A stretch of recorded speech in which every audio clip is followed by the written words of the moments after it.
right, welcome to Reality Youth. Welcome, guys, to Reality Youth. Let's start off with praying. Dear God, thank you so much again for your grace and mercy that is always new. Thank you that you don't call us to be perfect. You don't call us to come here and put on airs and put on a good happy face or to pretend like everything's okay, God, for us, because sometimes it's not. So, real talk, sometimes life is hard, God, and thank you that we can come together, join as a body, and be in your presence, God. That's why we come. We don't come to feel good necessarily about ourselves, even though coming does make us feel good, God. We come to know you more, God, to see you, to experience you, God, and to be convicted where we need to be convicted, to be corrected, to be comforted, whatever we need, God, but as long as we know it comes from you. So thank you for this time. Thank you for this time of worship. May you be honored. May you be glorified in all that we do. In Jesus' name, amen. Amen. Awesome sauce. Alrighty, let's start off with One Thing Remains.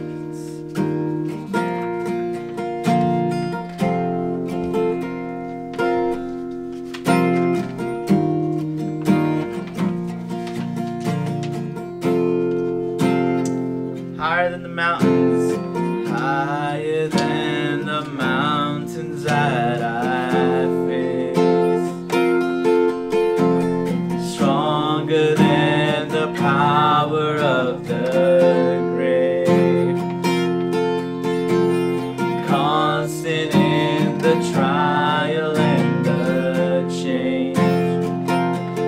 One thing remains. One thing remains.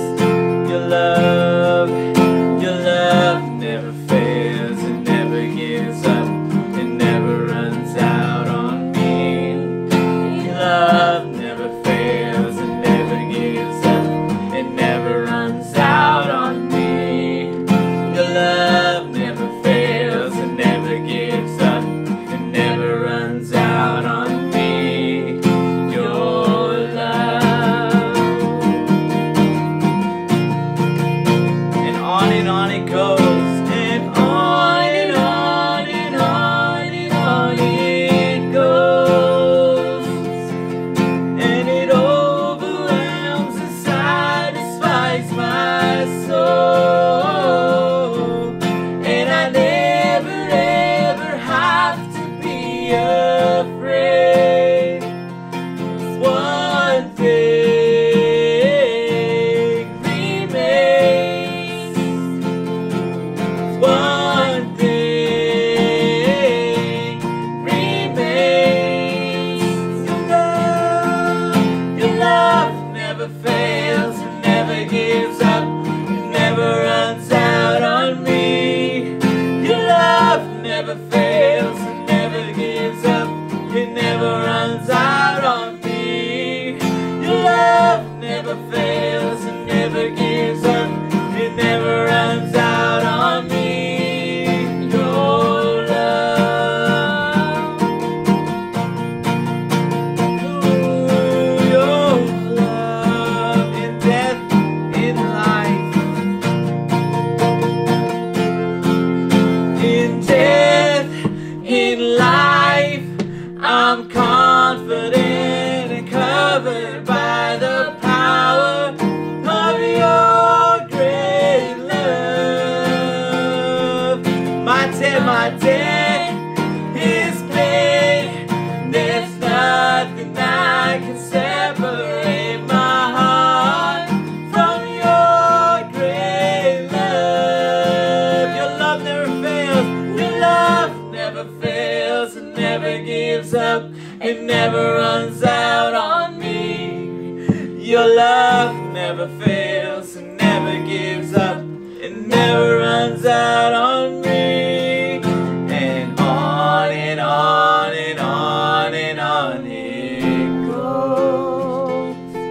And it overwhelms and satisfies my soul. And I never have to be afraid. And I never ever have to be afraid.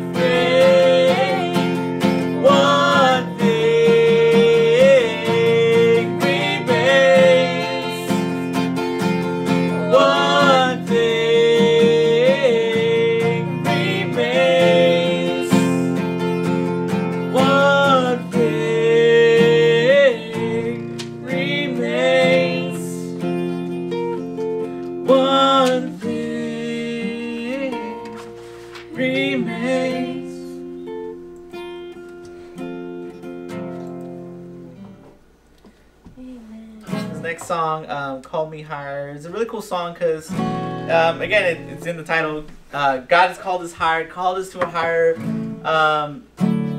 way of living, a higher standard, yes, but He's called us to be with Him. So as we sing this song, remember that God is here for us, and He's called us to be with Him.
Next song is "Build My Life." Maybe you guys are familiar with it or not.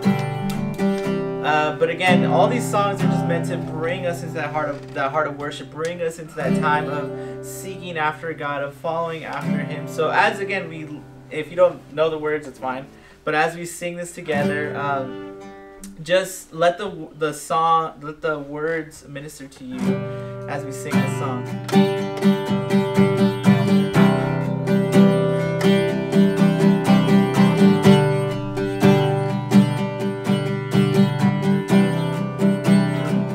Worthy of every song.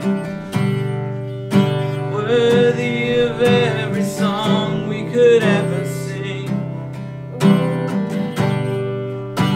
Worthy of all the praise we could ever bring. Worthy of every breath we could ever breathe. We live for you. We live for you. Jesus, the name above every other name. Jesus, the name above every other name. Jesus, the only one who could ever save.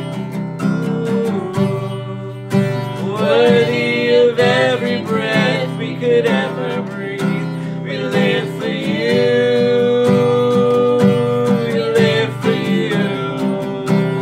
Holy, there's no one like you. Holy, there is no one like you. There is none beside you.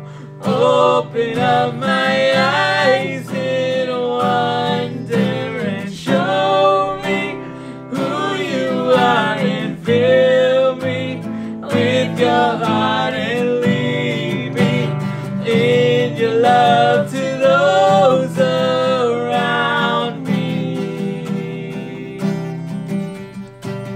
Jesus' name above every other name. Jesus, the name above every other name. Jesus, the only one who could ever save. Worthy of every breath we could ever breathe. We live for you. We live for you. Back to holy. And holy, there is no one like you. There is none beside you. Open up my eyes in wonder and show me who you are and fill me with your heart and lead me in your love to those around me.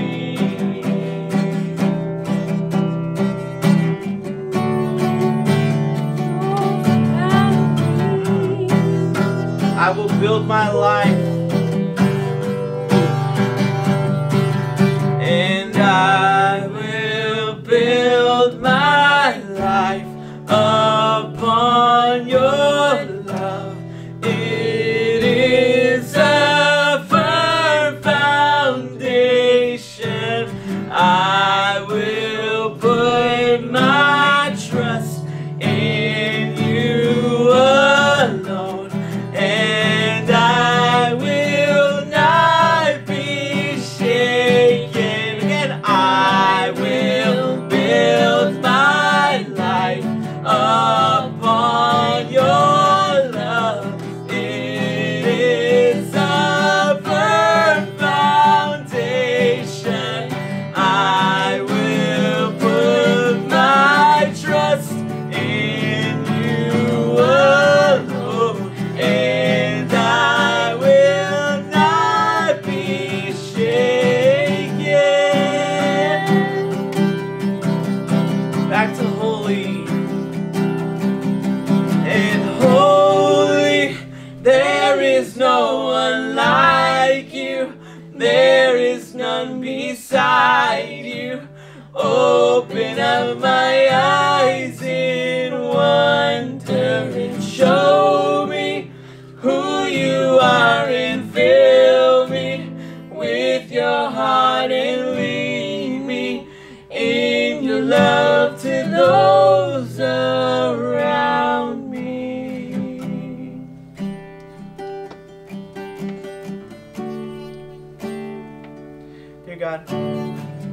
pray, God, that you would help us to understand, God, the reality of who you are. That we would be your people. That whatever kind of situations we're going through, God, that you would speak in that moment to us, God. So help us to build our life upon you. And I pray and ask all these things in your name. Amen. Awesome. Okay. No more technical. Okay, we're good. Welcome to Reality Youth. My name is Joseph. If you do not know my name, just some quick announcements. We are back in business, yo. In-person services Sunday at 10 a.m. If you miss a service, we have our services recorded. So check us out on YouTube on Calvary Chapel Beaumont YouTube channel. You'll find us there if you just type in Calvary Chapel Beaumont. But stay tuned to social media. We'll have updates there. Cool, inspiring posts, devotions, all that good stuff. And there's also the website for the church right there, ccbeaumont.org. Not too many announcements for this new year, but we'll have more to come as time goes on. With that said, we are Reality Youth, and boom, the Gospel of John.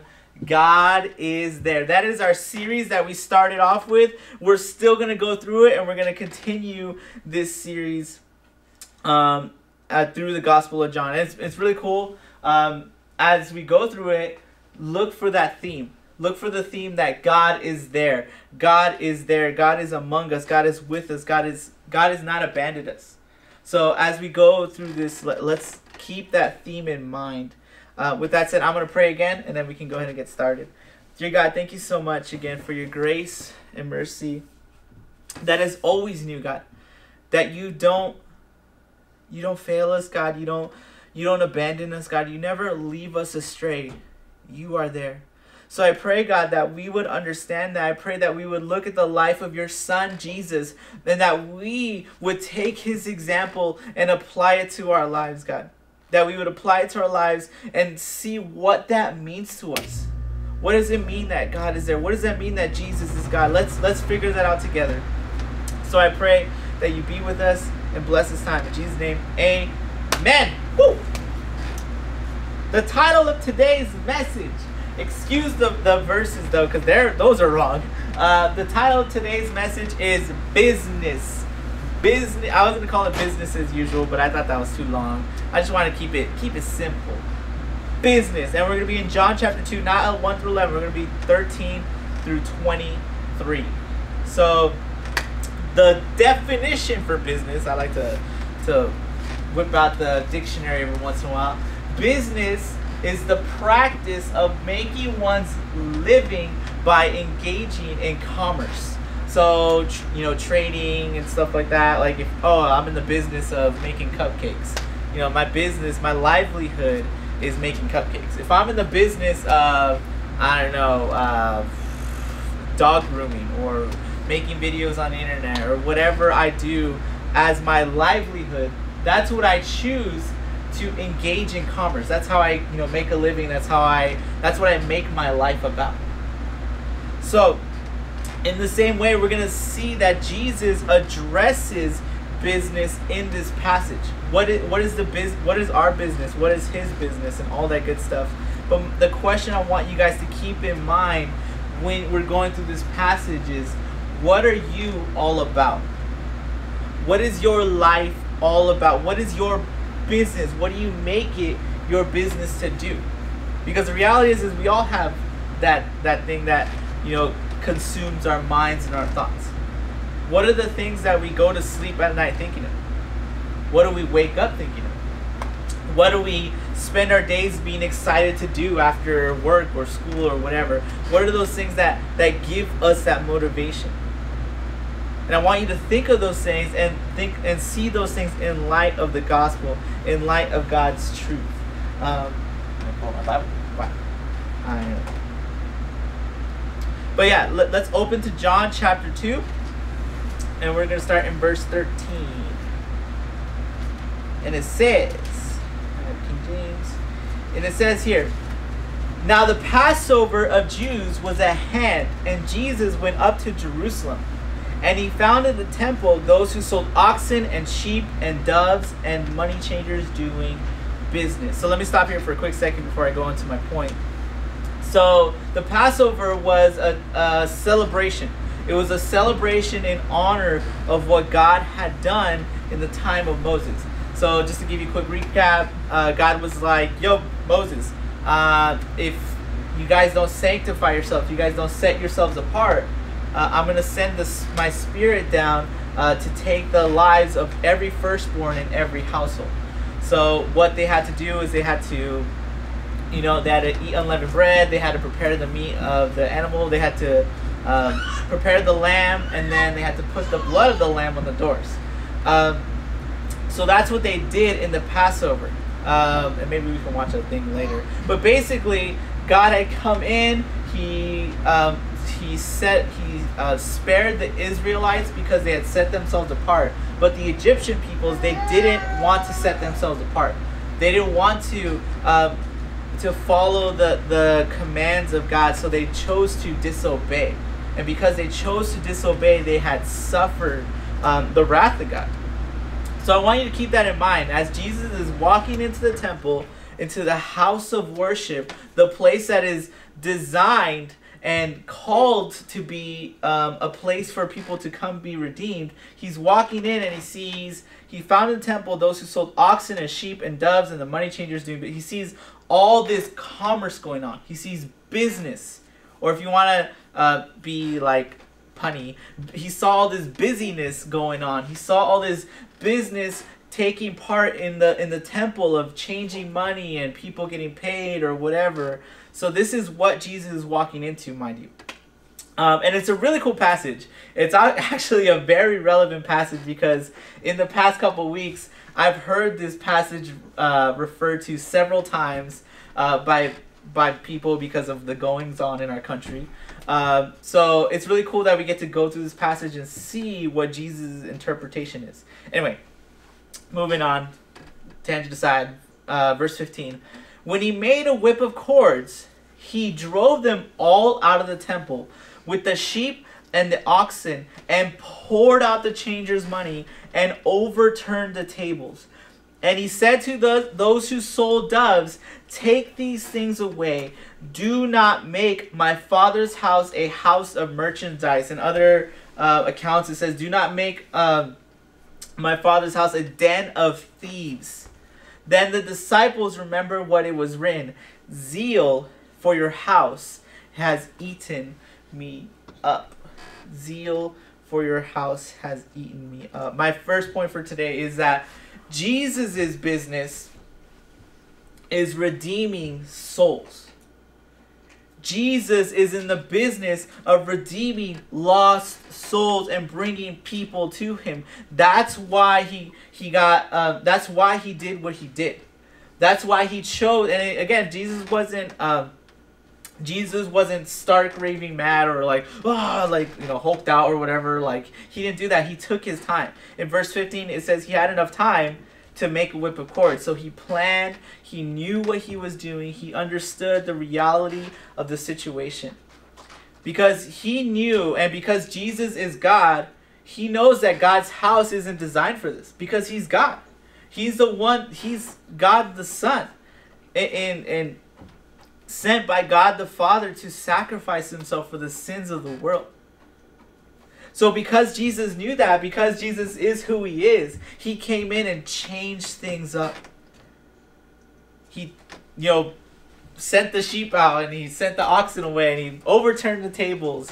Again, we don't know if he used the whip on the people or the animals. I know that's a point of contention, but again, it doesn't matter. It doesn't matter what he did, because the reality is that he's God and that he wants to come in and clean out the junk. In the same way, when Jesus came into our lives, if we call ourselves Christians, if we call ourselves believers, when Jesus came into our lives, he did the exact same thing. He said, come as we are. Come to the altar, come to the throne, build your life upon me. But if you're coming as you are, then I'm going to change things up, because I don't want you to stay the same. I don't want you to be the same person you were. And that's the encouraging and cool thing about what God is doing in our lives. Because it doesn't matter what we go through. It doesn't matter what our 2020 looked like. It doesn't matter what we've suffered with. And I mean, it does matter. But what I'm saying is that those things won't ever hold us back from God. Those things won't ever hold us back from the work that God wants to do in each and every one of our hearts. Nothing is wasted. Nothing is pointless. Everything that we go through in our lives, the heartache, the suffering, the joyful times, the good times, all those things are meant to bring us closer to God. And all those things are meant to make us more about Him. It's meant to redeem our souls. And that's the cool thing. Ooh. That's the cool thing about what God... So again, what is God trying to redeem in your life? What is God trying to shake up in your life and make aware to you? What is He, flipping over to help you realize and understand that, maybe that thing that shouldn't be in your life. So think about that, kind of dwell on that and chew on that. Because we all have those things. Moving on. Verse 18. So the Jews answered and said to him, "What sign do you show to us since you do these things?" So here the people, some of the religious leaders are there too. Jesus answered and said to them, "Destroy this temple, and in 3 days I will raise it up." Then the Jews said, "It has taken 46 years to build this temple, and you will raise it up in 3 days?" But he was speaking of the temple of his body. Therefore, when he had risen from the dead, his disciples remembered that he had said this to them. And they believed the scripture and the word which Jesus had said. Ooh. Whew. So, Jesus is in the business of redeeming souls. We see that Jesus' passion, his zeal is taking people who are lost, people who are completely in the dark, and giving them hope, giving them light, which is what we need today. What a lot of people need today. But also Jesus is in the business, not in the business, but Jesus has the authority to do this. Jesus has the authority to pull these things off. Because why? Because he's God. God is there. And again, I'm gonna let me go through the passage and then I'll refer to what I saw this last couple of weeks. So the Jews come up to him and they're like, whoa, Jesus, what are you doing? Like, we were doing good business, we were making a lot of money, everything was going great and dandy. Who gave you the authority to do this? They asked for, what sign do you show to us since you do these things? They're basically saying, prove to us you're God. Prove to us that you have the authority to just completely upheaval of everything. Why do you get to do that, Jesus? That's what they're basically asking him, right? And Jesus answers them and it says, yo, you see this temple? Destroy it, and in 3 days I will raise it up. And they're like, oh, it took us 46 years to build it. They're thinking that's what Jesus is referring to. But we see here that he wasn't referring to, he's referring to his body. And then we see at the end that the disciples are like, oh gosh, it makes sense. Later on, when they see Jesus and they see him resurrected and they see him ascend, they think of this time and they're like, whoa, when Jesus was speaking of the temple, he was speaking of himself. And why is that important? Well, because what Jesus is saying is that even if you were to kill me, even if you were to try and attempt to destroy my body, which they do try to kill him. They go completely out of their way to destroy all evidence of Jesus. They pay for cover-ups. They do all that good stuff. They try to destroy not only his body physically, they try to destroy Jesus' image as well. They do all they can, the religious leaders, they do all they can to prevent the spread of the gospel. But it fails. And it fails epically. Why? Because Jesus is God. He has the authority. He has the power. He has the ability, because that's who God is. He's all powerful and all knowing and all these awesome cool things. So going back to my example, now that we kind of got some insight into it. So what I've been seeing the past couple of weeks is that people are saying, oh, well, if Jesus, if Jesus can go in and, toss the tables and, make a whip of cords and beat people with it and, beat animals or whatever, all in the name of God, why can't I? Why can't I do it? If I see something wrong, why can't I get angry and, bust out my Hulk skills or whatever? Why can't I do that? That's what I've been seeing in the past couple of weeks. But the difference between Jesus and us is that we don't have that authority. We're not God.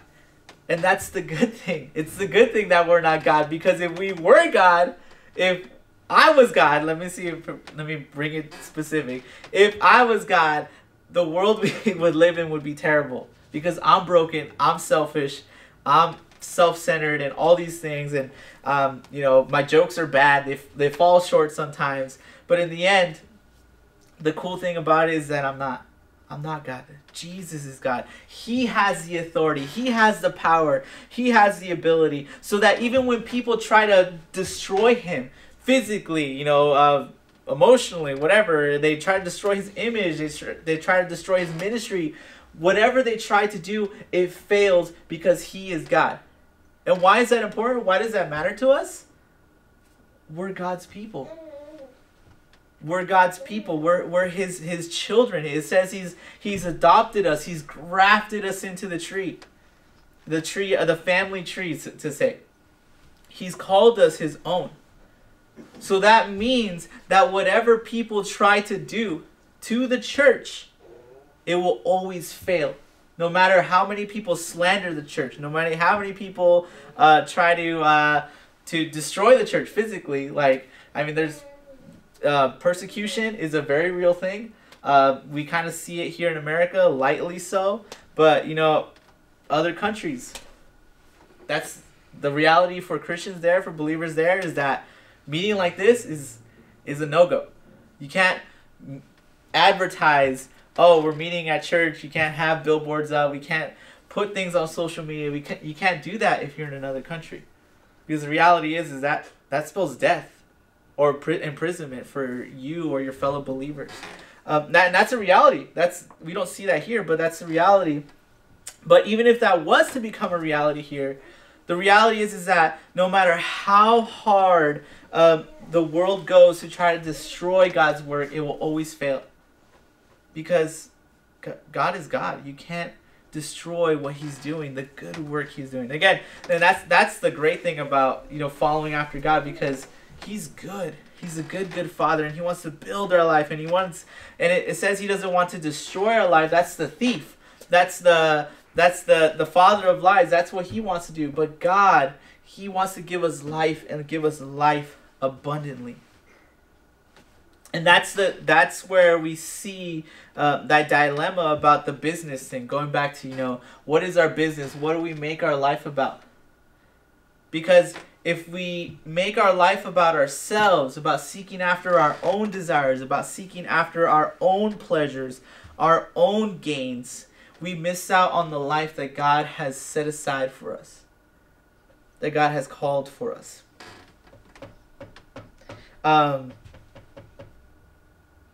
There it goes. Let me give you guys a verse to give you guys some context. Matthew 28:18 says, "And Jesus came and spoke to them, saying, all authority has been given to me in heaven and earth." All authority has been given to Jesus. Again, why is that? Because he is God. And I say that a lot because I forget. Because I forget a lot. I get so caught up in what I'm doing. I get so caught up in, whatever task is in front of me, that I forget that, wait, I'm a follower of God. I've given my life to Jesus. I surrendered my life to him. So even that when the plans I make, even when they fail, it's okay, because God is there. His plans never fail, and he has a plan for me. So that even when my plans, they fall on the ground, they get destroyed or whatever, God still has a plan for my life, and he wants to do something with my life. And the same thing for all of us here.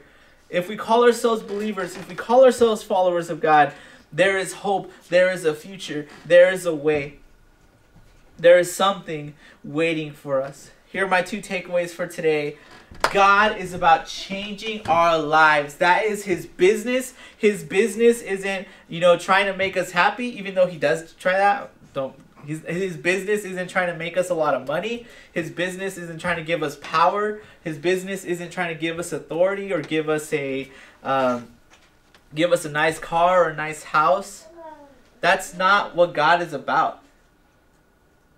God is about redeeming our souls, about changing us from the inside, so that when things go wrong, like 2020 kind of wrong, we're not completely thrown astray. Our life isn't completely in the shambles. Again, Jesus gives the example of the man who built his life upon a rock. When the man built his life on a rock, the wind came, the storm, the waves, all these natural disasters came at his house. I don't know why he chose to live on that rock, but that's where he lived. And you would think his house would be destroyed, but no, it stood. And not because of the kind of house he built, it's because of where he built his foundation.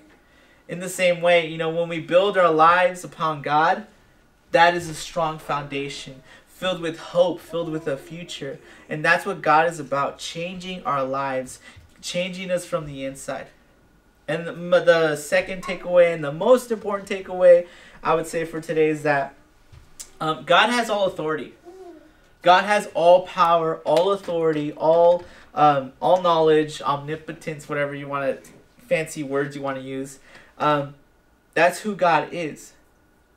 But that's God, and that's not us. So when God has called us to this life, when God has called us to be sanctified, to be set apart, we follow after him because, again, he's God. And again, reread it. Reread John 2, verses 13 through 22. Sorry. Reread that passage. Get a feel for it, because, again, I've had that passage and I've experienced it and I've seen it throughout this week several times. But let's see what God has to say about it. Let's actually take the time to read it and see what God has to say in that passage. But with that said, let me pray, and then we can hang out for the next 15 minutes or so. Dear God, thank you so much, again, that you have all authority, that you have all power. Thank you that it's not in my hands that I'm not the one holding up the earth. I'm not the one holding everything together, God. I'm not the one who is creator, God. All I have to do is look at the life I live apart from you. When I live apart from you, God, everything I've done so far has been worthless, has added up to nothing, has been dirty rags, God, because even if I did the most amazing thing or cured the most diseases, God, if I did it apart from you, apart from giving you glory, apart from giving you honor, God, then it's pointless, God. Because those things will just end up driving me away from you. So I pray, God, that we would understand that.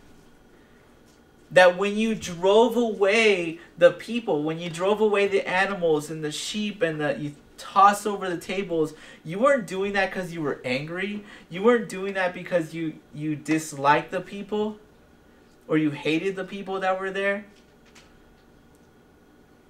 You did that because you are God. And you saw something wrong with your house. You saw what you had designed to be a place of peace, a place of joy, a place of comfort. And your passions ate you up, God. Your passion for your people, passion for lost souls. I pray that we would understand that, God, at least a glimpse of that today. Because we get so focused on our own lives, God, that there are lives around us that are so lost, so broken, so down in the dumps, God. Especially with last year, God, and maybe part of this year that people are still feeling that. I pray that we would be lights in this dark, dark world.